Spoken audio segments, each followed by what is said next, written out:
The first time we meet, was that at Mesquite with Wally and like You're a kid, at the man. US rep when I was really young, I was right? thinking about that this morning. Yeah, Wally and they hauled me out there to that roping, and that was a long time ago. I think I was 16 years old. It was a Yeah. long time ago. I mean, I don't know how old I was, but I was dang sure maybe like, how old are you? 22 years ago. That was 2002.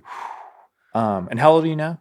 38. 38. Yeah, I'm 35. Mm-hmm. So yeah, because I remember being with Rin, like Richard, and him and I were kind of like, we were pretty good You were friends little at that guys. time. Yeah. Yeah. Just little guys running around. Yeah. But I remember you being like, I don't remember, like, it was the old numbers at that point still, but it, like, the new ones, you'd have probably been like a 5 or a 6 healer I or was something. a 4 at that 4 time. healer. Yep. So I remember it kind of working like this. Like, I met you there, and then the next time I seen you would have been like at the BFI, and it wasn't that far down the road. Like, it seemed like It would have been a year and a half. It would have been the next year. That year, when I was 16, I went from a 3 to a 7 in the old numbers. So that'd have been like a 5 to a 9. It just, I guess when I just went to winning, just went to learn how to rope 2 feet and went to winning, and it didn't take long, but dude, that's pretty wild. So from your 16 to like 17, 18 years old, you went from a old 3, which would be a 5 healer, to basically a 9 healer now. Yes, sir. Man, what do you remember that, like, when it started clicking, like at that stage healing? I remember getting to practice and breaking a lot of steers at John English's. My brother, Tim Gonzalez, rodeoed with John English around New Mexico and circuit rodeoed and whatnot. And he had a nephew, Chris Walterscheid. And so he was in high school. We're the same age, and it worked out perfect. Chris roped good. And so I got to go heal a bunch of steers, on the weekends, breaking in steers for John's ropings. And that really was what built my foundation there. Getting to be with my brother who healed really good. Idolized him. I mean, he could really rope steers really, really well. And he made me tough. I guarantee it. Right. Without him, I don't think I'd have had the grit, that I needed to go that far, that fast. Well, and the other thing too, that's how I learned how to heel, was breaking in steers. Yeah. And I never really refined it from like that stage. I kind of just went on with my heading. But I do remember, like, when you're breaking in steers, it sounds really fun when there's 10, 15 steers to break in. But when you're looking at 150, 200 steers, like truckloads of steers, like, you no longer want, like missing's a big deal. Like, circling them again, like, you gotta do not miss. Now that was the thing, they took me over there. I was like 3 when they started going over there, like barely a 4 maybe. And Tim was like, do not miss. You kick in there and you heel the steer and hold him down for, and don't miss or you won't get to rope here no more. I'm like, okay, I got it. I think for me, when it happened, I really, like, because that was the thing. I was always like, I would just ride to a spot and throw, like healing. Like, you just ride. And I had a good swing, but I never, like, really went past that. Right. And then we came up with the rule, like, if you miss or rope a leg, you got to put it on in the chute until the next guy. And I remember not getting another turn healing that day. And I was pretty sad putting it on in the chute all day. Yeah, that's terrible. Yeah. So it kind of made me pay attention. Like, all right, I'm gonna make sure the steer really gets lined out, taking some good hops. And then pretty soon I started to see it just a little bit. Yeah. When I watch you heel, I can tell you can get in there, how to get over them and make sure you catch them. You did learn how to do that for sure. It looks good. Other than I don't really know how to ride the corner or anything, but I'm good with that. That comes in time. Yeah, that's probably the hardest part about healing at the higher level, right? Yeah, I mean, it's all team, teamwork right there. The header's kind of got to set you up, and you got to kind of know what your header's doing. But yeah, the corner is very important. I want to say that I've probably rode every which direction around it, and the other day it worked out perfect. I don't know. Well, hands off to the guy that was in front of me, because he is a legend. I tell you what. Let's talk about that. Yeah. So Clay Logan, obviously you win the Clay Logan Open. Just happened a couple of days ago. So it's real fresh. The format at the Clay Logan, which this is low-key, became probably one of the biggest, if not top 2 or 3 opens of the whole year. I think, like, if you put like the BFI's got the high fees, and the World Series Open has high fees, and Then Austin's roping's pretty dang good too, the Lone Star Shootout. But I think it's kind of like right there in that same tier. Yes, sir. I'm honored. Yeah, I'm very, very honored to have an opportunity to go in there, and I have a great partner, Peyton Walters. He's believing in me, and kind of makes me get up every day and work at it. To have a young guy believe in you like that makes me really strive to be better.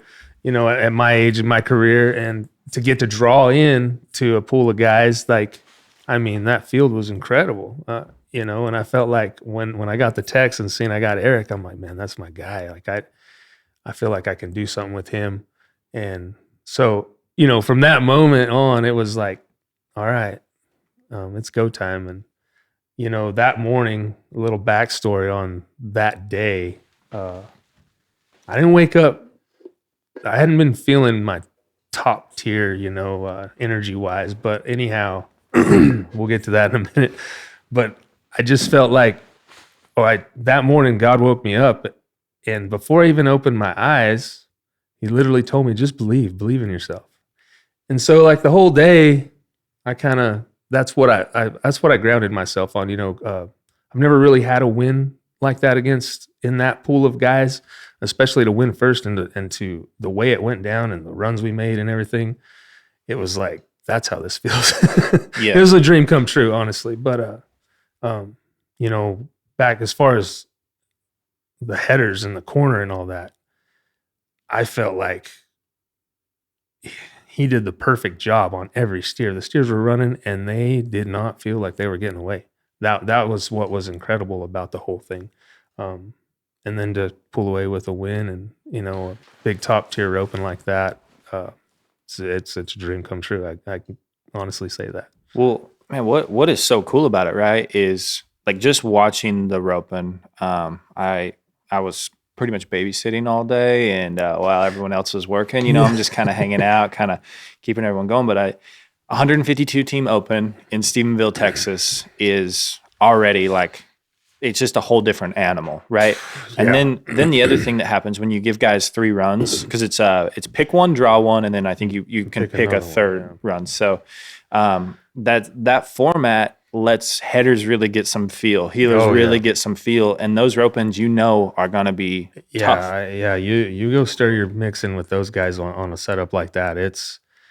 You better be ready and don't be second guessing and be coming with it, because they are, and they rope every day, and they play for blood. They don't play around.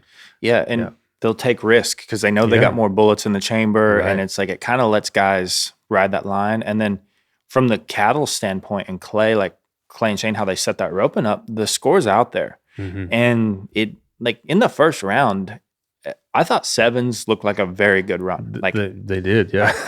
And so in my mind, like a 7 straight, like all the way through, like a good run in the first round, like a 7s all the way through, I thought would be like a 28 on 4. I kind of was thinking would be about 10th or so. Like that's in like just like when me watching the roping, like that's kind of my vibe. And then I get looking at it, I'm like, 28 was like 18th call or something, right? Like it got really tough, and then everyone was catching in the short round too. But I'll get back to the short round with you in a minute. But so kind of waking up like, hey, I like getting your mind right. Like there's nothing like big open like jackpots. Like you have to set like there's got to be a mindset that goes into these days, because like BFI day, like those long days, you got to grind it out. You kind of got to be sharp mentally the entire time. And there's days where you don't even get close. And then there's days where you do get chances, and so you just got to be ready. Right. Exactly. That's kind of it. And then you get Erich, that's a great chance, right? Erich's obviously one of the best headers to ever do it. Yes, sir. Great. One of my favorite guys to watch. Yes. But yes, what I think is cool is, you guys are short 6th in the first round, right?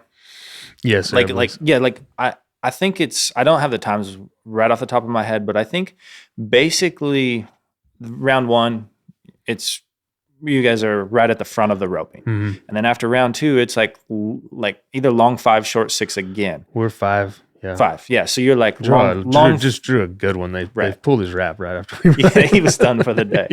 So like that's the weirdest spot to me in ropings is when you're like get ahead of the big roping.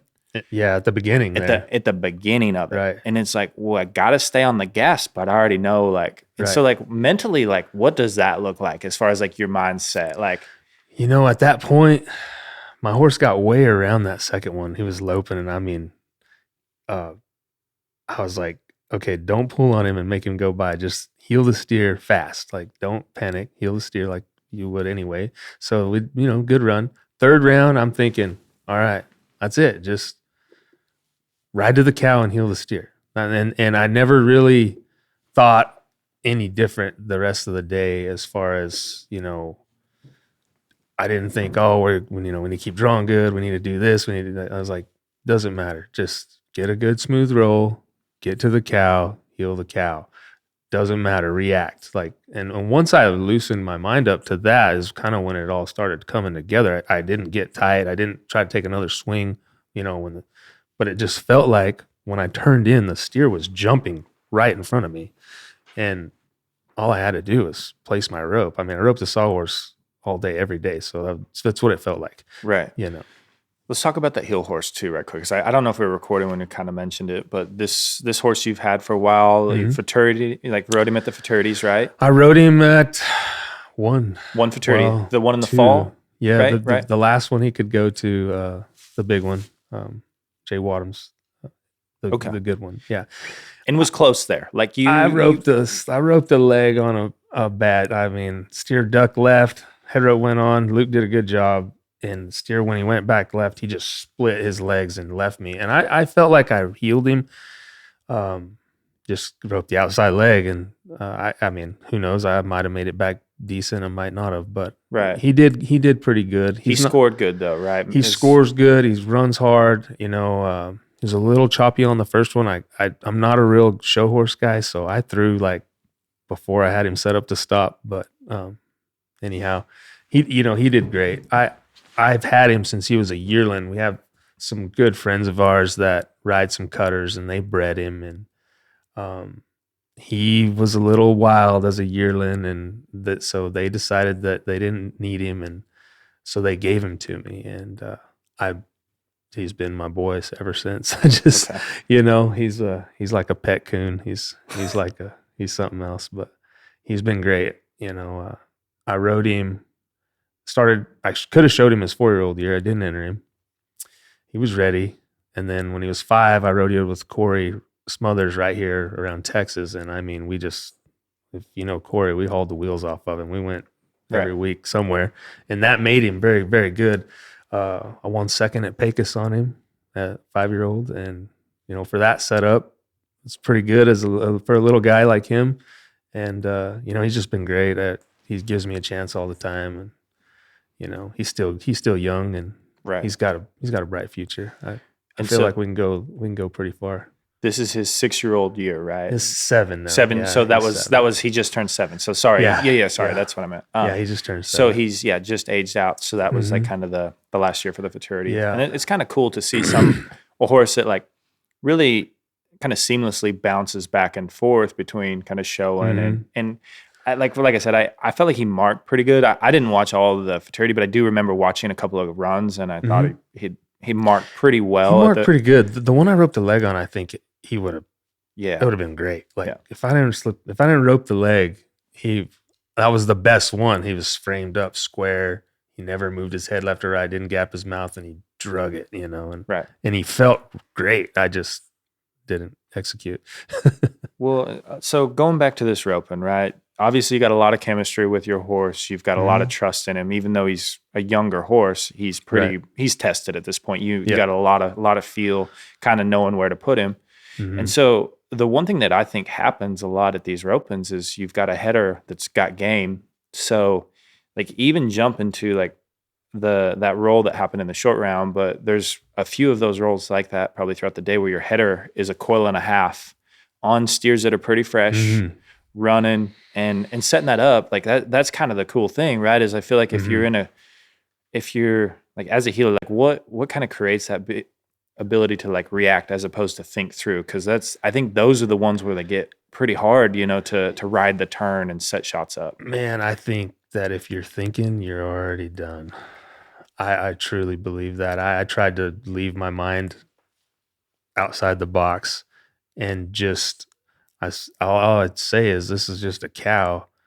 I'm gonna rope him. I don't, whatever he does, wherever he goes today, I'm gonna get my rope on the ground and heel the steer. That was my only plan for the day. I wasn't gonna try to read into it too much, because I mean, I've roped a long time and I've read into it a lot. Yeah. And it has not served me well,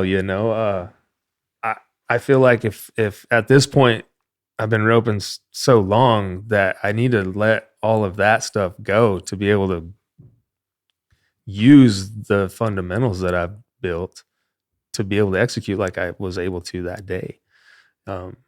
So was there a time when you realized that, like, I cannot think through a run? Because I remember it for me. I was reading a book and they talked about boxing, and they're like, a boxer that's thinking is a slow boxer, and they want you to be in there and you rely on instincts, and that just like a light switch for me after that. That's the truth. I mean, if you think about them, somebody's coming back at you with that one. So if you're having to think about that, you're not going to be able to strike back. Yeah. Same with a steer. If the steer does something jukey or jiggy and you've roped enough steers, man, you know where he's going. Just go to him and rope him. Right. Go to him and rope him. Don't try to let your hands react how they're supposed to. And then I'm not the greatest with my left hand. I pull a lot. I like to get back on them. Yeah. So the guy gets excited. yeah, it's exciting. But I've headed a lot too, and I know that heading is strictly reacting off of trying to set your heeler up to heel the cow fast. You have to have good instinct on where the cow's going, and you got to be sharp with your hands to be able to set that steer up. And so that turns over to heeling also. Like, if I know where that steer's going, like the other day, I knew where they were going. I knew he was going to rope them. He was going to get their heads up, and they were going to take a bigger jump. Yeah. And I can heel those steers. That's why I said when I seen I got Erich, he gets his horse on that hind leg right there just enough that the steer jumps bigger. It was easier for me to rope him, and it just felt easy. Right. I could go back and live that day 100 times. And you're like, like really comfortable, like trusting your healing, right? And that's what allows that to not like that think, like you just take that out. Right. So rounds 3 and 4, same deal. It's like, I believe like it's rounds 3 is like another short 6, and then round 4 is another 5. And they run, man. I watched those steers. They run. The third one stepped left and was like a black native, and the head rope went on. He put his head down and then just got kind of choppy. But I didn't ever. I just stayed with him, and it was like when I opened my hand, he was in it, and I was like, wow, it's getting better.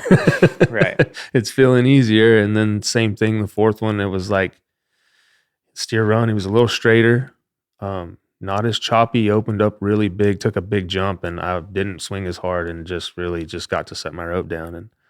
And, you throw up the fourth one and you're like, wow, I'm in the heat of it right here. Yeah. And, from 25th, we were team 25. There's still, I knew there was some guys in there. There was a couple like the 17, there were some more 18s, and, the field of guys to rope against there that were doing so well, it's intimidating. I look up to these guys. I mean, I idolize them. Like, I watched for the last year and a half, been sitting on the couch, recovering.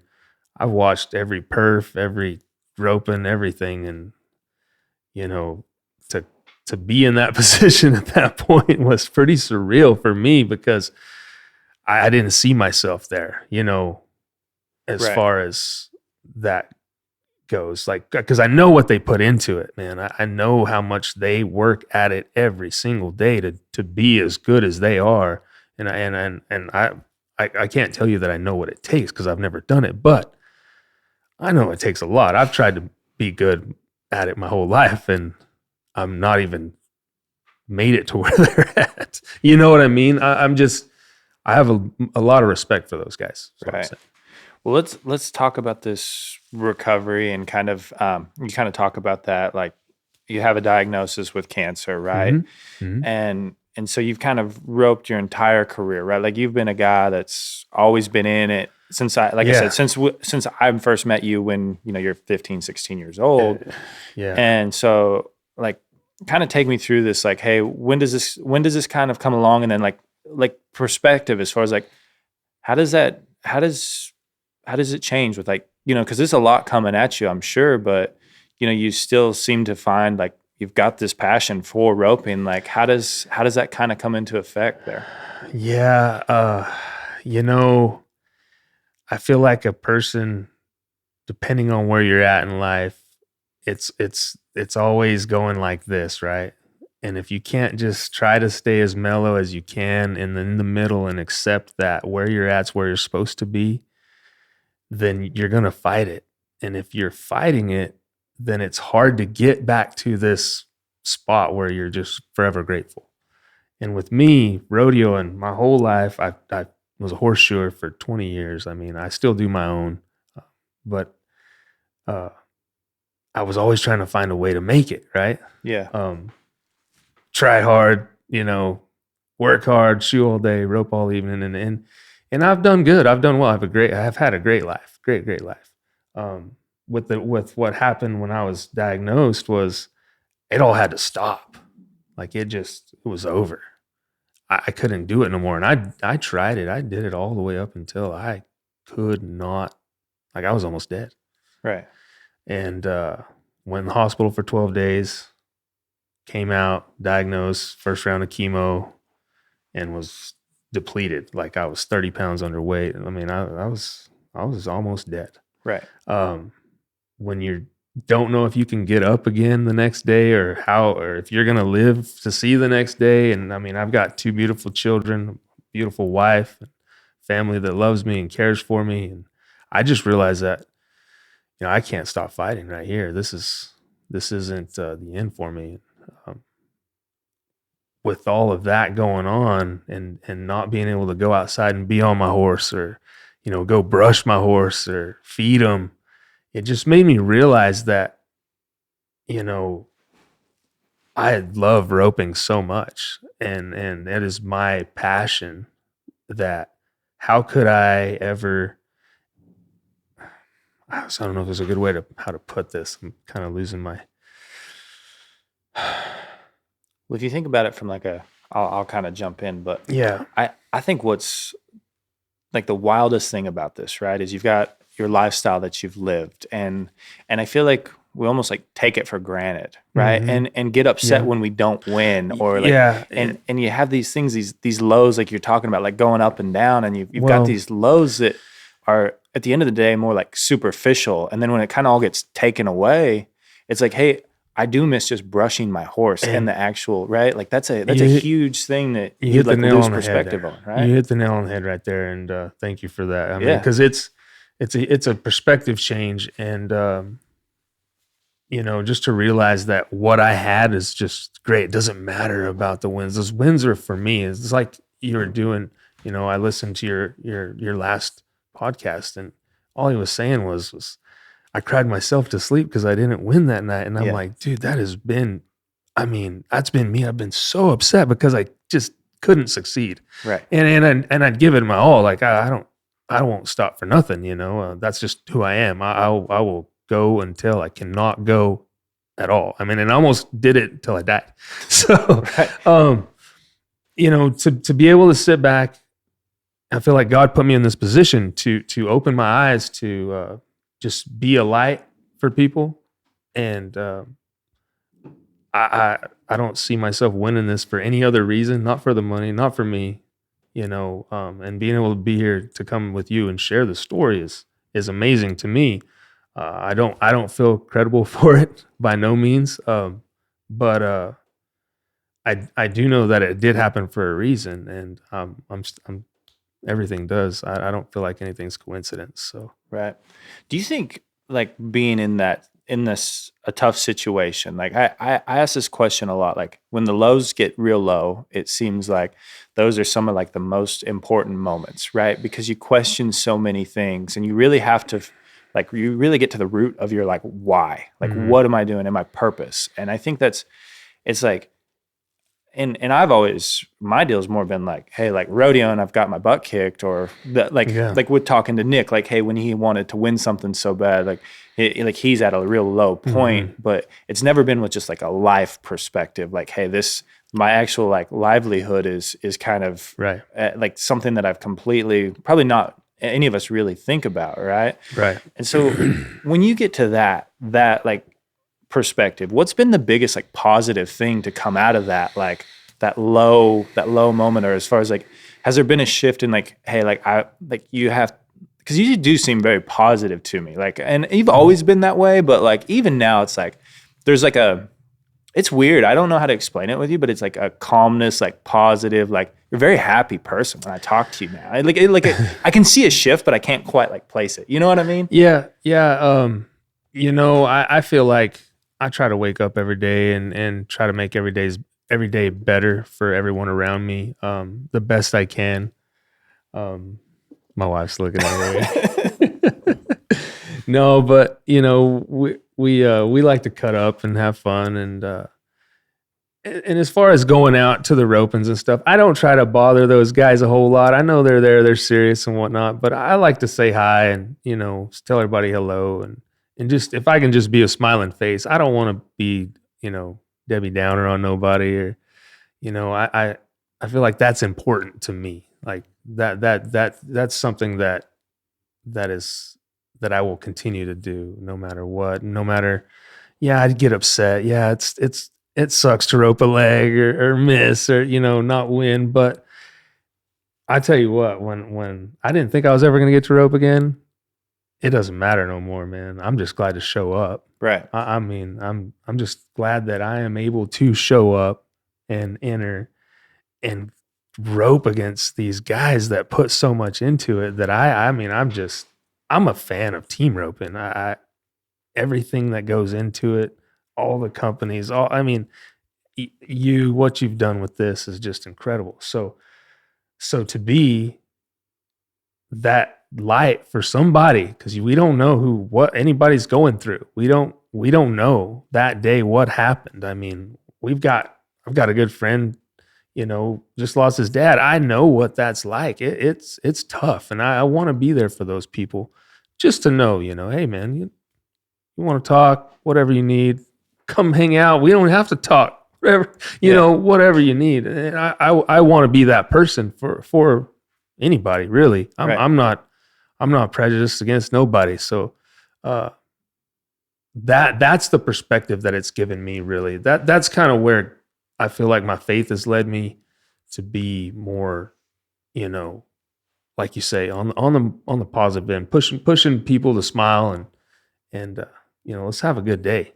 Well, I think you kind of in a violent way, but you get a perspective that we're all actually like living, like, hey, life is short, like like nothing is promised, right? No. And you got the biggest reminder of it, and things taken away. And so it is like, in a way, it sucks, man, but at the same time it's like, wow, what a great opportunity to like get the most out of each day, and like really truly, like, I mean, because I think the other thing that's really neat about this is when you start to get healthy and kind of come back, if you didn't really love roping, you wouldn't do it at all then. You know what I mean? You would definitely have like shifted at that point. So it's like, hey, I'm exactly where I am supposed to be, because I know like this is what I wanted to do, and this is when it was taken away from me, I couldn't do it. Like because of my health, I'm right back to it. And I think that's a pretty, I mean, it sucks, but at the same time, how lucky is that too, to be living out what you want to do, every single day, right? Yeah, just to get out and go and ride a horse that you love, and just to get to throw your rope. I mean, I grew up watching it. I mean, my dad loved team roping, and he set that in me that I was going to learn how to rope no matter what. And Didn't matter. You can do whatever you want after, but you're gonna learn how to rope. Well, man, once you learn how to rope, it's like there's nothing else. You know, I mean, really, I grew up around cowboys on a ranch, and it just I didn't get to ranch growing after my adolescence, but what I held on to was roping and horses, and so that's my love for it, and I feel like it's who I am. I don't know what else to do. I don't know, Right. where else to go. I've tried to do other things, but I don't have that passion for it. No, man. I think that's this unique thing, right? That is so cool about that. All right. So to get back to this roping, I think this is what's so crazy to me, right? So what did you remind me? What did you tell yourself at the beginning of the day? Like, what was that again? How did you phrase that? God woke me up and told me just to believe in myself. That was it. And before my eyes were even, I was laying on my pillow and he was speaking to me like, get up and believe in yourself today. And that was it. And it was like at a time where my body wasn't feeling right. Like I didn't feel as strong as I should have, but I didn't have enough energy to go squirrel everywhere else. All I kept telling myself all day was just believe. Yeah. That was it. That was all. And, for it to come to that point, we're high back. Yeah. High man back, 152 teamer. And this is where you're watching these teams in front of you now. Like this isn't, you got the world champ right in front of me, and I'm thinking Caleb Driggers, Wesley Thorpe. Yeah. Dustin had two. I don't want to leave nobody out because, man, they all, you're watching it go down and I'm just trying to stay calm. All I could go through my head was believe. Yeah. Well, no. So I'm going to set this up just a little bit because this is just from my perspective. I believe right around a 28 was the cutoff to the top 20. Mm-hmm. And normally in these short rounds, when you see that, like it's a super tight roping, because that's a 7 flat second average to be the last call. They pay this roping cool where I think they pay 9 monies, 9 or 10, and it's all really good monies. So they don't just front end load the roping and pay 4 or 5 like some ropings do. So there's a lot of like everyone that's coming back has a good chance for money. Mm-hmm. What I think that created was a short round where everyone roped good. And that's when it gets weird because I think in a lot of tight short rounds and opens, like we videoed the Super Tuesday the other day, and that roping was so tough until the top 10 teams, and they were all having to be so aggressive throughout the day, they kind of stubbed their toe, a bunch of teams, you can't back off in that arena. Yeah. And that's a tough spot. Yeah. But it kind of created that like weird short round feel, right? Did, yeah. But this one, I don't know that it might've been 1 or 2 mistakes in the top 10 calls. I think it's like legitimately either teams are going to the front or the top 2 or 3, and there might've been 1 or 2 misses. And then the other deal that's so crazy is, and I didn't really get to say this earlier, but like when you mentioned like Dustin Eggesqueezer, T. Wade, Clay Smith, Caleb Driggers, what's wild is like you guys could be roping the roping like you normally are, and you could be high call after 3. You could be leading the roping, and then you could go be 6 flat. And those guys might be a second behind, and they're liable to put a mid-4 on the 4th one and go into the roping leading it, and you've like not even made a mistake. Like that's not uncommon to see at these jackpots, right? Like when Caleb left there the other night and that steer didn't really run, I think he double clutched and was a little off. He didn't want to break the barrier, and then just go be 6. And I'm thinking, man, this guy, when that steer loped, I was thinking, dude, they're about to go 5 flat 4, because I know what he's capable of. It's incredible. And Dustin has 2 right there too. It's like the guys you don't, and then on top of it, like even Wesley Thorpe's heel shot for Caleb, like he teed off on that sucker. There was zero fear. Like he was strictly trying to win that rope in that day. Mm-hmm. Like, and I think that's like, you've got this animal like in that short round. Like that's a whole different one to compete against, because now they're not making mistakes and they can put more pressure on you than normal, like high call situations where it's like,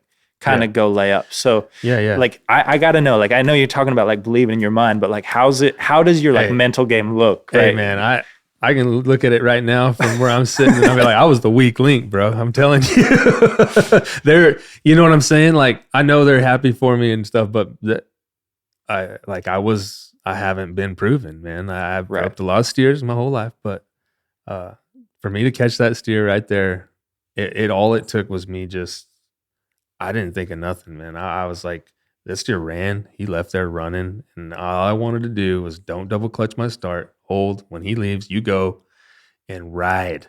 And when the steer turns, just be ready. Just, that was it. And believe, man, that was it. I watched them guys rope, and I knew, you know, I try not to watch the team ahead of me, but because it kind of, you know, mess with you a little bit, but I gotta watch Wesley Thorpe heel all day, man. He makes it look effortless. Yeah, and that was an incredible heel shot that at the end. I still couldn't believe it's unbelievable. Incredible. But yeah. Well, no, I love that because it's like that's the one where you stub your toe the most, because it's like the short round's tough. You need to press, because basically going to a 7-second run is you're dropping a lot of holes. And normally in those high call situations, you're kind of like, well, we kind of got to get money. Yeah. I wanted to win the roping. I didn't have, there was no second swing, get money, none of that. I've never been in that position. Right. At that level. I mean, yeah, I've won some ropings and, you know, done good, but at that tier, top tier with the cream of the crop right there. I mean, I wanted to win that rope, and I just believed I could. And so I just relied on reaction. I was just going to ride to the cow, let my horse turn in, and I was just going to put my rope down. I didn't hit him in the side, rope a leg, whatever. I was going to go off, and it worked out, man. I'm just grateful it did. Well, I think the other thing too is when you're in those spots, you're pretty vulnerable, as like you kind of have this like foundation of who you are as a roper, like what you want to, because you kind of got to be able to live and die by these shots. You know what I mean? Because if you don't connect, you're going to think about it a lot, right? I would still be hurting right now. Yeah, it would not feel okay. And so understanding, like trying to win the roping, I love that, because it's like if you rope a leg right there, miss them right there, you're like, well, I was trying to win the roping, and it's like way better than like abandoning the game plan, going a jump or two, and then missing or roping a leg. Then you got to be like, I hesitated, I did what I shouldn't have done, and I still messed up. Like that's like, I think that's where you have like regret and like this deep, like, oh my gosh. Oh, it'll eat at you. That's a beast. That's hard to tame. That's a tough one. It's happened. You know, it happens to everybody. You got to get up and get over it real fast. But, you know, right there before the run, you're thinking, there's so many things that could be going through your mind. It's all I wanted to do was contain my brain, and all I focused on was what God told me that morning, just believe.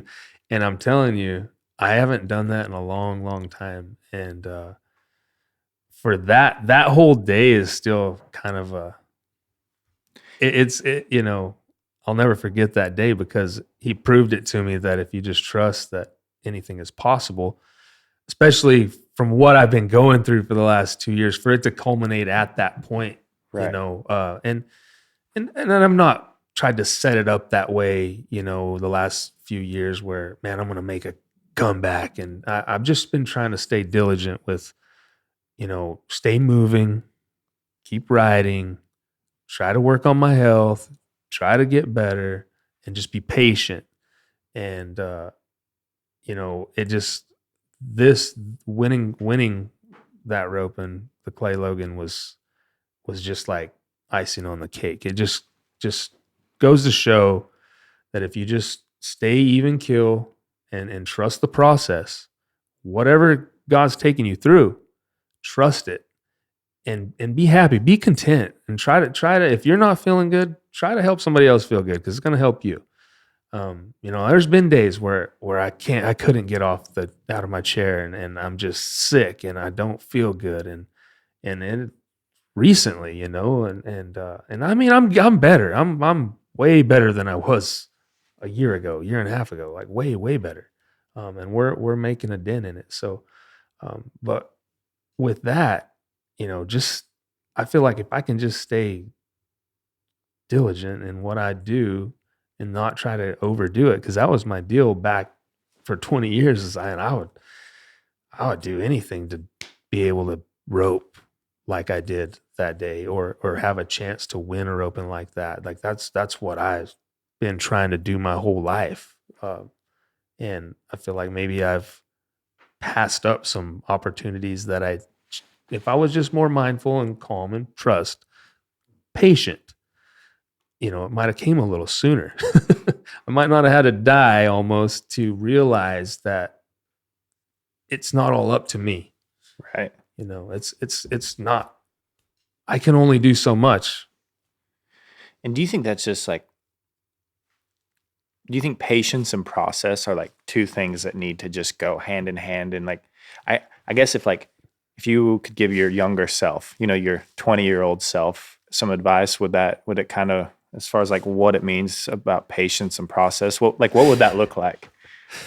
I don't even know. Do you think your 20-year-old self would even listen? Mine probably would. I was pretty receptible to a lot of advice. Young, I made some, as we all do, some bad choices on some decisions on where I should have went and lived and done, and things I should have done that could have probably changed the whole trajectory of my career. I had some great opportunities at a young age, and just didn't execute on them, just didn't feel like that. I don't know. Anyhow, but I wouldn't have what I have now. I wouldn't have my beautiful wife, my 2 children, my family that's just been there for me through everything. And I wouldn't change that for the world, honestly. So everybody's path is different, right? Maybe I go on, maybe I get a chance to rodeo and make the NFR. I don't know at this point. I'm just trying to live for my kids and for my wife right now, and be there for them, and get them raised up where, they can have a chance, where maybe I can help them to make the right decision in their early 20s, so that they have the mindfulness and the patience and the work ethic and the persistence to achieve what they want to do. To me, that's what's important to me now. Yeah, I got a couple years here. I'd like to go to some rodeos that I've never been to. Right. I've never rodeoed I've never been to Caldwell. I've never been to Pendleton, and just some things like that. So, all of that, like rodeoing and stuff's like nostalgia to me. I love it. I'm a fan of it. I love it. I breathe it every day. So maybe I get to do that a little bit, but my goal right now is just make sure that my kids are going to be good, and we're going to get them raised up, and, take my wife on some vacations and enjoy some life. Pendleton's a pretty nice spot for vacation. Yeah, I think so. I think we can make that in there. Fall weather, get out of the heat of Texas. That's my plan. I like it. I like that plan. Yeah. I think that's one thing that's so hard to understand, though, at an early age, because we want something and we want it now, and it's it's really hard to ask yourself, how much work am I willing to put in before I say, hey, this isn't maybe worth it or whatever.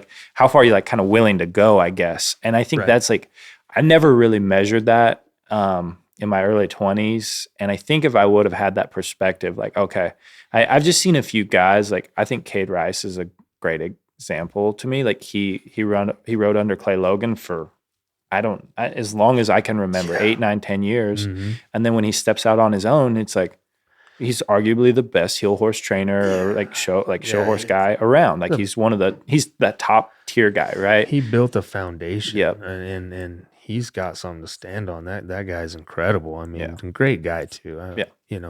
I drive by his house every day. I take my kids to school. So, I feel like a very, very small fish in a big pond where I live, because just the caliber of ropers around there is just incredible. And not only that, they're great guys. You got Patrick Smith lives down the road, Luke Brown, Chad Masters. Lipan, Texas is a crazy spot. Yeah, in this small radius. There's it's quite crazy. a few, and quite a few guys. I moved to Texas not even expecting to be where we ended up. I didn't have no idea.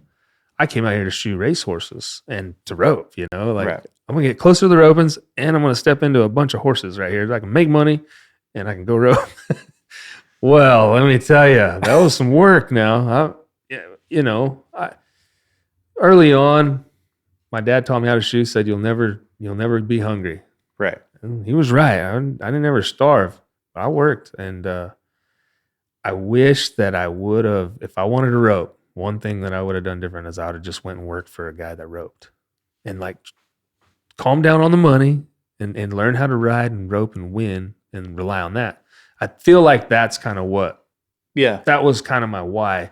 If I didn't do good, you know, I was shoeing. And correct me if I'm wrong. Is it when you shoe a horse and like you're working those days, and then you gotta, like, for example, like go put up $1,500 in fees, and that's a big, like that's a lot of work to get $1,500, right? And so when you have that loss, like I think it eats at you even more, right? Like, yeah, but at the same time, I can go back the next day, dude, and I'm gonna make that 1,500. I'm gonna come back. Like that was what kept me, like, even now, like I still have that little bit of dog to you, you know what I mean? Yeah, grit. Like I don't back down. Like that's because I could handle a lot of pain, man. I'd shoe, you know. The most I ever done in one day was 14, and that was maxed out. That I don't know how you could do anymore. And I only did that like once. Right. I've done a lot of 12s. Yeah. 13. But anyhow, still big besides days. the point, I don't want to talk about all that, but that's work, you know. That your body is tore up, you're tired. When I would go rope, I did pretty all right. I mean, I didn't feel like I was too tired to rope. You know, but that, like you say though, that made that all of that, those years of doing that for a long time. I had a good friend of mine from Montana that taught me how to do that. His name is Bruce Anderson. I mean, he's incredible on how much he could get done, how efficient he was, how he built that into me, and you know, taught me the process. And so I was able to take from him, and you know, that's how I was able to enter and keep going, and you know, try to keep a good horse under me and feed us and, you know, live life as shoeing. I'm forever grateful for it. I love it. I still love shoeing my own horses. So kind of another passion, just because it's a horse, really, you know, and I like to help them. I've done a lot of lameness stuff. Not the best, but it's what's been the biggest lesson very rewarding from shoeing? Like the biggest like life lesson that kind of like that you've taken from it, from like that job and the work ethic. Like if you say like, oh, I just kind of naturally apply that to the next thing. Like I kind of, because you know, like it's a lot of work, right? And how does that kind of apply to the next thing or to the rope inside of it, or how does that look? I think I'm the kind of guy that doesn't give up very easy. So like if I see a horse that has some lameness or might be struggling a little bit, I'm the first one. Like I want to help him. I want to be the guy that can make this horse feel better. Like that's my heart, really, you know, more than just trying to prove it to somebody. I don't care. I want the horse to be better, you know, and I will do wild random things that you've probably never seen before, just because I want to make sure that, okay, that doesn't work. Oh, this works. This is how this done. So I want to touch every point to be able to make the horse better. Right. So that perspective, I think that's in my heart, right? I think that's how I deal with even horses that are not that great to rope on, even horses that, you know, or to be able to see them through and help them to become more. Well, essentially it's just being a horseman, right? Like having that empathy, like having that understanding and like maybe not the intentions of like what they can do for you, but like what you can kind of do for them or like learn how to communicate with them. And I think that's right. That's all, like it all kind of works hand in hand, right? Like and like you say, communicate. When you're working on a horse that's lame like that, you have to understand what he's telling you and how he's telling you. Like what is he doing when you set the foot down? Did he look back at you? Did he Did his eye get soft? Did his ears relax? How did his body react when you trim the foot and put it down? How did it react when you were nailing a nail? How did he react when you clenched it? Or when you wedged him? What is he telling you in that moment? It's a communication thing between you and him. So when I'm shoeing, I try to get in a quiet barn and really let the horse feel me. Yeah, there's all different kinds of horses, right? You get the touchy ones. You get the ones that they can't stand still. You get the deadheads. You get them. There's a whole realm of them. And there's a whole realm of lameness to go along with them. What my goal was with my career was I just wanted to be able to help the horse perform better, be sound, maintain soundness. And I prided myself on, if you had a lame horse and you needed him, I could get him sound for you today. Right. Like that was what my goal was that day, we're going to set him up where he's comfortable and we're going to give him a little butte. Get him maybe rodeo sound. He's got, he got inflammation on that joint capsule. We're going to help him out.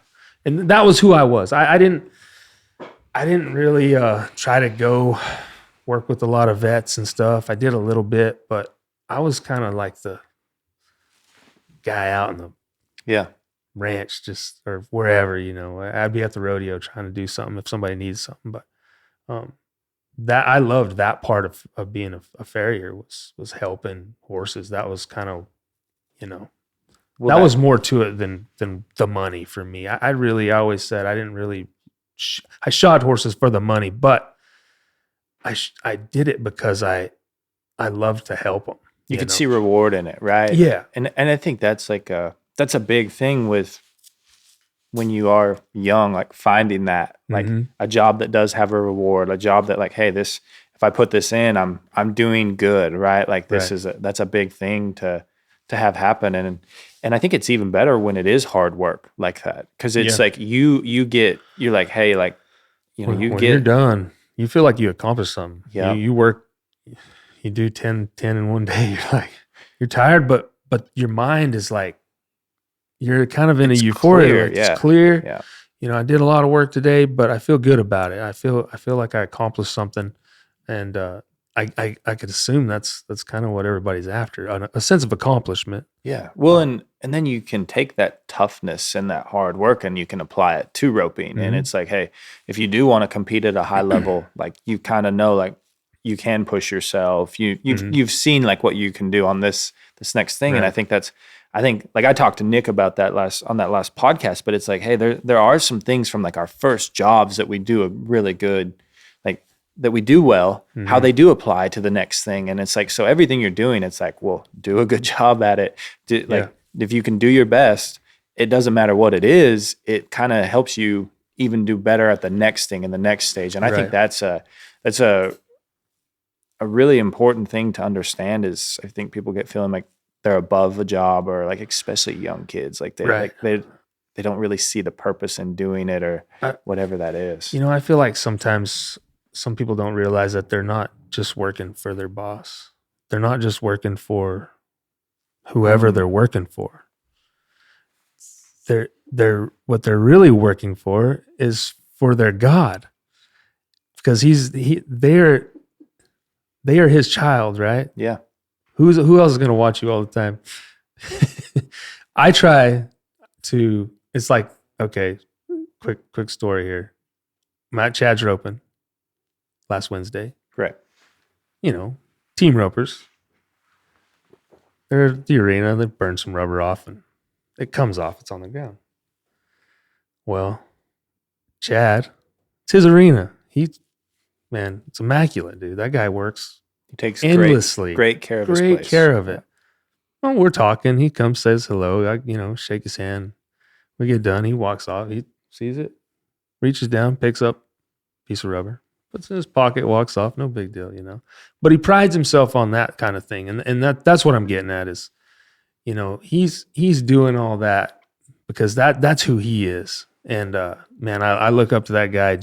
He's been a great person to me since the day I met him, and I got to shoe his horses when he was rodeoing, and with Clay Cooper, I started, way back then, and he won the world that year. So that was like a highlight for me. I did Warthog, at the finals. And so that was pretty cool. And I on and off here and there for several years. And, but so Chad, he means the world to me. He's been good to me. Well, the little things add up. That's right. Like picking up the piece of rubber sets the tone for like, hey, doing the next thing and the next thing. And I think if you do a lot of little things, like pretty soon your place will be clean. And it takes time, and it's like it takes time. But I think that's paying attention to little details, doing the little things, and doing a good job with like your tasks and taking care of your stuff. I think that just adds on to what you're doing and helps you be better at whatever skill you're wanting to apply yourself to. Yeah, I'm still working on that on my place. So you come to my place, excuse me a little bit, but you see it here. I started, I seeing little things on the ground, just random stuff. We got kids, there's stuff laying everywhere. I'm like, well, I'm going to slow down and start picking these little things up. And maybe by the time in a couple of weeks, I'll have the whole place cleaned up. Yeah. So no, but that little things like that, like Chad doing that, that spoke volumes to me. I don't know if anybody else sees that, but that's how my mind works. And speaking about my mind, the last couple of years after the chemo and all that stuff, I'm pretty much like this. So I apologize if I feel like I'm just off on every squirrel corner. This is how I go. This is like I'm like naturally. I feel like I like to thread conversations. Yeah. We're bound. Yeah. I like to bounce around and stuff and where I can go. But I listen to a lot of podcasts, so yeah. I mean, you can listen to Rogan, you can listen to they go everywhere, and it keeps it entertaining. It's not so monotonous, but I just had to throw that in there because sometimes I wonder where my brain is headed. No, man, we're good. I want to know with like going through chemo, because correct me if I'm wrong, chemo essentially like it's designed to kill cancer, right? But it is toxic to the human body as well. Yes, very. So essentially like you're trying to ride that line with these two things, and that's how you like remove the cancer, but it's also in a way like really hard on your body, right? Yeah, it's dangerous. Yeah. It's very dangerous.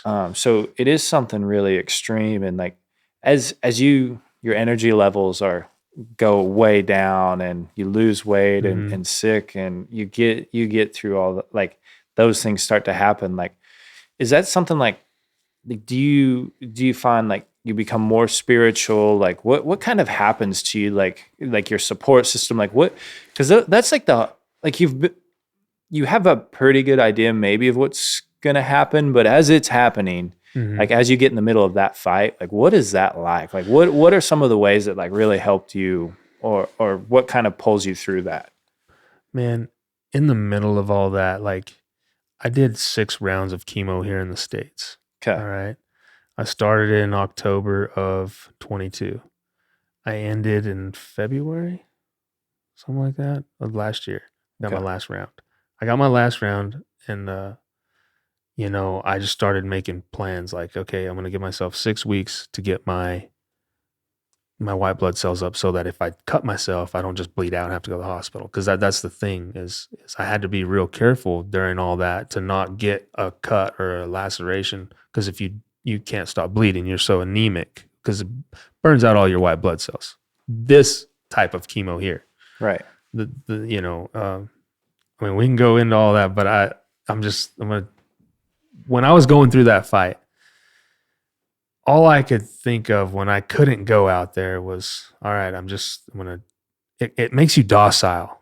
It really kind of burns your brain up to where you're just like okay with everything. You really can't process a whole lot and be, I mean, you can, but it's tough. Like your memory's gone. It's like, it's so weird. And I'm battling it a little bit. I'm better. I'm a lot better, but still some days is like, wow, my recall is not like it needs to be. So through that fight though, right there, those 6 rounds was about 4 months. All I could think about was, I just want to be able to rope again. One day I'm going to be able to rope again. And we don't know what tomorrow holds. So I mean, am I going to be here tomorrow or am I not going to be here tomorrow? I didn't know that, but all I knew was I wanted to rope. I wanted to, so I would go and rope the dummy. I've got a big set of horns that I love to rope, and I'd rope the dummy, I'd rope the sawhorse, and just to try to keep my body moving. And because you're building up a lot of fluid, and I don't think it's good to lay down, even though you're hurting, get up. Right. You know, I would get up and go and just go rope the dummy for a couple hours. That's what kind of kept me pushing through. And, you know, once I could get outside, there was a month there where I, right. maybe, yeah, it took me about a month. After my second round of chemo, I shod my daughter's horses. Okay. I mean, so it's pretty impressive. I was 2 days out of the hospital, and I I gritted it up, and Corey came and helped me. Right. And but I did what I could without getting cut. You know, I trimmed and whatnot. But yeah, so I can't stand there. So but during that time, you know, it's all new. I mean, the doctor's like, we got to do this, and you're just trying to take it all in and enjoy every moment with your children and your wife. And I mean, I looked terrible. I had no color. I had no hair. I had no beard. I mean, and I was like, I was okay. You know, I was okay mentally. I never felt like I'm going to leave tomorrow. I don't feel that way. Right. And once I got through that chemo, we were supposed to go on and do another big procedure. And I declined it. I'd already sent my fees to the US finals. So that was like that was it. Like I was getting ready. I had a month and a half and I was getting ready to rope at the US finals last year. And, everything's going good. You know, I started roping about a couple weeks after that round of chemo, and I'm going to the doctor to do this testing, to do this next procedure, and we're getting all this ready. And they're like, oh, you have a little bit left. You need 2 more rounds of stronger chemo. And they're like, we want to start now. Well, it was the week of the finals. And I'm like, you know what? Scheduling an appointment, I need to come see you. So I go in there and see him, and he's like, if you don't, I tell him, I'm like, I'm not going to do this. I'm not going to do this procedure. He says, if you don't do anything about this, it will come and kill you. And I said, well, I mean, it's only obvious. It almost tried to get me already. I get that. And I said, that's not that I'm not going to do anything about it. I said, I don't feel right about what y'all want to do to me. So I left it at that, and we went on, and I go to Tijuana, Mexico for my treatment now, and it's been nothing but a blessing. Right. It's a totally just a different feel. I mean, they're like family. It's hard to be gone like that, away from the family and stuff, but it's worth it because when I come home, I feel good, and I've got energy, and I'm able to. I get up every morning, cook my kids breakfast, and you know, we eat breakfast together every single day. I take them to school, and that's kind of that's my highlight of the day. You know, getting them going, and I can just look at it now where I'm not in such of a rush to go and be and do, and you know, because I mean, initially, Pace, this was my goal right here, to be right here, you know, talking with you about team roping. Right. That's my lifelong dream.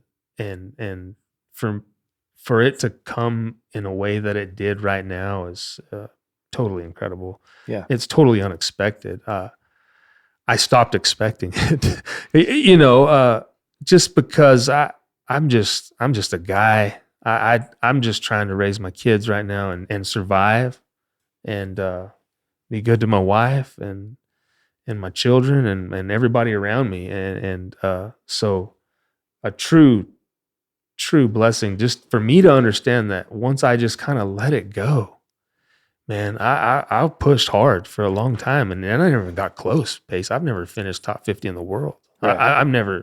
I've been in there for a minute, you know, but, and I love rodeo. I hold nothing against it. It is what it is.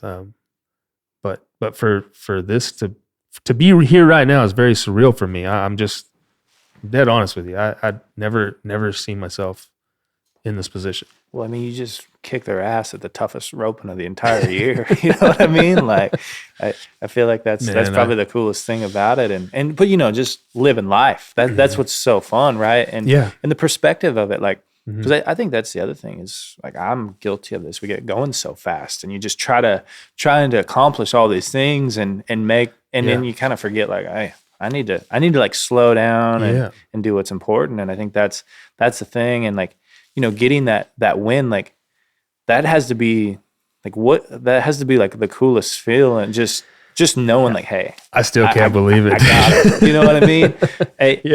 I've had a couple good ones.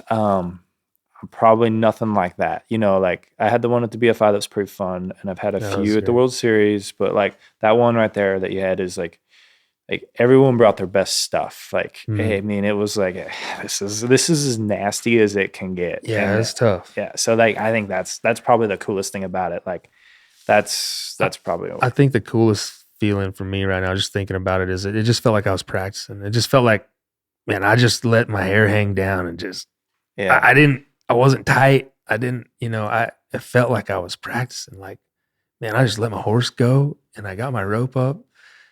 And when he turned, he was like, he's right there. Just rope him, you know, and it feels like it was effortless. I always like call that like flow state or something. Yeah, it's flow state for sure. When they're like so good and it like happens, and it's like, it's weird. And I usually know when it's happening. Like you don't always win, but you're like, yeah, I'm gonna be pretty good today. Like I'm probably not, you know, I don't know that, like, I don't even say that to myself. I just like kind of know. Yeah. It's a feeling. It's like I know I'm going to do a good job. It's like a euphoria. You kind of like, you're just in this cloud kind of, it did feel different that day. It really did. I was too tired to feel any other way though. Kind of, I just tried to, which might actually been like a strength when you don't, because it doesn't allow you to focus any other energy on other stuff. Right? Like, thinking about other stuff and worried about the money or anything like that. You just, I just wanted to rope the cow for Erich. That was it. I didn't want to let him down. You don't get many chances to rope with a guy like me. I've never had chances to rope with them guys like that. Right. So I just wanted to do my job. And that was it, because I know he ropes for a living, and that money means a lot to him, you know, me as well. But I was just glad to execute and do what I needed to do, you know, and execute on that. Yeah, on that, having a partner like that was big. That's a big deal. I agree, and I think at the end of the day, like one of my biggest takeaways, I think, I don't know, you'll have to tell me this probably later down the road, but is if you're like real true to yourself, like you were, and how you like roped to win the roping, didn't hesitate. Like, I think that like builds winning. Like it makes it easier to win, makes it easier to trust yourself, makes it easier to believe, because you're like, I have already done that. And I think that's like, that becomes one of the differences between a guy like a Wesley Thorpe or a guy that hasn't done it, is Wesley's done it a lot now. So he knows, like since he was 15. I remember when he won the Spicer grip, I was there. Yeah, when he's like 15 or 16 or something. Yeah. So he's been doing this for quite some time. And it's incredible. But I think that's like that breakthrough that we're all like trying to get, you know, like that's one of the things, is the ability to believe. And sometimes you got to believe before it happens, and you've done it. And then other times you got to believe, but also know that you've done it. Well, so now you got both. You know what I mean? So it is kind of a cool thing. If you ain't believing before you've done it, it's gonna be hard to happen. I mean, because you have to believe you can do it before anybody else does. Right. You just, that's the only way it works to me. I mean, there's been people that believed in me. You know, I have a lot of great friends. Lots of good friends from back home in New Mexico and all around here, all over the place. And I mean, I love all them people that, you know, they've always just pushed me to, you know, and believed in me. And I tell you what, until I believed in myself, and I didn't even believe in myself, I creator telling me to, really. I mean, honestly, I don't even know where else that would come from. Where else would that come from? Because I'm not that way with myself. You know what I mean? That's kind of I haven't thought about it like that. Like, I haven't asked where else would it come from? It wouldn't come from nobody else. So, no, I have a great support system here, my wife, and she makes sure that I'm better and striving each day and taking care of business. So without her, I don't think I wouldn't be here. I promise you. She's nursed me back to life, and she's kept me going the last, several years. I'm very, very grateful for her. I think that's a huge, huge thing to have, right? Yeah. It's a big thing. Yeah. Very, very, very, very big thing. Perfect, man. Yeah. Well, do you want to add anything else? Or, I mean, I felt like this was, I know I called you last night and I was like, hey, I'm leaving, but if you could come over tomorrow, I'd love to just talk. Cause I was like, dude, your situations, it sucks, but at the same time, you're really grateful, and there's been a ton of good to come out of it, right? And I was like, well, I just like, hey, if you want to talk about it, I want to talk about it, and because I do, I think it's like a pretty cool thing to do what you're doing and to have that. So I was like, man, let's cut it up a little bit. I'm glad you did. I'm forever grateful for you, Pace. Thank you for inviting me. And, thank you, man. Thank you for doing what you've done here with X Factor. It's a big deal for the team roping world, for the rodeo world. And, I would like to talk about a call that I got yesterday. And not just the one call, but I never realized it was like that. I won that roping, and I've had so many people reach out from all of the guys that rope well that I look up to. I mean, younger than me, all of them. Yeah. Every one of them, man. It was just the outreach was incredible. I'm very humbled by it. And I got a call yesterday from Jet Johnson. Oh, yeah. And got to talk to him for about 10, 15 minutes. And he said, I got diagnosed when I was 25. And he said, I felt like I needed to call you because a guy called me. And he said, everybody that gets cancer doesn't die. He said, I went on and I did what I was able to do. He said, you got a bright future. You go ahead. I said, yes, sir. I'm truly grateful for that call. It meant the world to me. It really does. So shout out Jet Johnson. I appreciate it. Cool. Thank you. Yeah. Been looking up to that guy for a long time. Yeah. Wow. That's awesome, man. Yeah. No, this is it's a great time to be alive. I feel like there's a lot going on in this world. Don't let it overwhelm you. Just keep things in perspective and just try to go and be happy. Enjoy it. Enjoy it, man, because you never know. We might not be here. Right. We don't know the end. Yeah, so have fun. Nothing's promised. That's right. Yeah. And I just, most of all, want to thank my Lord and Savior. Honestly, He's the only reason I'm here. Yes, sir. That's awesome, Jesus man. Christ. Thank you. Cool. Thanks again. Pace. Thank you, man. Appreciate it. Yep.